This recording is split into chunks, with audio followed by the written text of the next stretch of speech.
Saviez-vous que l'Europe porte le nom d'une femme noire africaine qui s'appelait Europe? Tout comme Paris porte le nom de la déesse africaine Isis Aset, la grande noire épouse d'Oussiré, Osiris le grand noir. Tout comme encore Athènes vient du nom de la divinité africaine Net. Europe était la fille d'Agénor et la sœur de Catmos qui sont tous les trois d'origine phénicienne kémète. Au départ, Agénor, un ancien kémite, maria une fille noire kémite au bord du Nil et auraient vécu tous les deux à Thèbes, capitale de l'ancien Kémet. Ensemble, ils ont eu un fils Catmos et une fille Europe. Ces deux enfants noirs vont s'installer en Phénicie, au pays de Canaan. De la Phénicie, Catmos va introduire l'écriture en Grèce, qui est la première écriture connue du continent européen. Sa sœur Europe, quant à elle, fut enlevée et amenée en Crète où elle enfanta Minos, qui fonda la toute première civilisation qui a existé dans le continent européen il y a 5000 ans, dans l'île de Crète au sud de la Grèce actuelle. Le terme minoïen vient du nom Minos, qui nous rappelle le nom Narmer Ménès, le premier roi du monde. Le rôle de Minos en Europe est équivalent au rôle de Osiris à Kemet.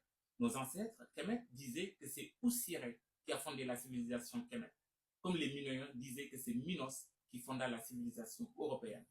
Ainsi, d'après les archives grecques, c'est effectivement Minos qui est le père fondateur de la civilisation en Europe. Les historiens grecs les plus renommés, comme Diodore de Sicile et Hérodote, en dégagent cette généalogie de Minos, l'homme noir qui fonda cette première civilisation européenne. Les preuves ostéologiques viennent confirmer les écrits des anciens Grecs et Kémites sur l'origine africaine des Minoïens, de même que les preuves génétiques.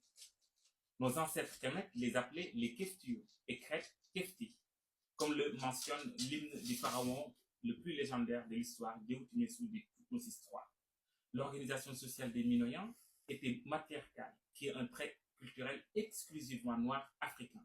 La religion des Minoïens était monothéiste, avec un dieu unique qui se manifeste sous différents aspects, comme Amon, le dieu unique africain.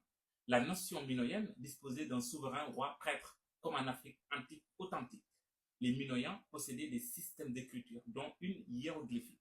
L'architecture minoïenne est inspirée de l'architecture kémète, avec ses forêts de colonnes, ses salles hypostyles et ses temples pharaoniques. Mais comme le cycle de la vie exerce ses lois sur le commun des mortels, sur les hommes que nous sommes, la civilisation minoïenne, comme toutes les autres civilisations qui l'ont précédée et qui vont venir après, ne fera pas exception à la règle.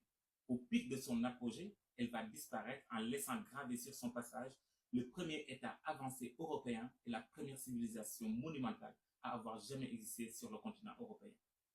Elle va précéder de plus de 2000 ans la première civilisation blanche de l'histoire, qui fut la civilisation grecque. Ainsi, le peuple blanc va entrer dans l'histoire de l'humanité avec leurs ancêtres grecs. Un événement majeur va se produire entre moins 1700 et moins 1400, l'explosion de l'île de Santorin, près des Minoïens, la catastrophe naturelle la plus grave de l'Antiquité. Les tsunamis ravagent les îles de la Méditerranée et les cendres volcaniques recouvrent le ciel jusqu'à Kemet pendant des jours. C'est cet événement dramatique qui est à l'origine du mythe biblique du déluge.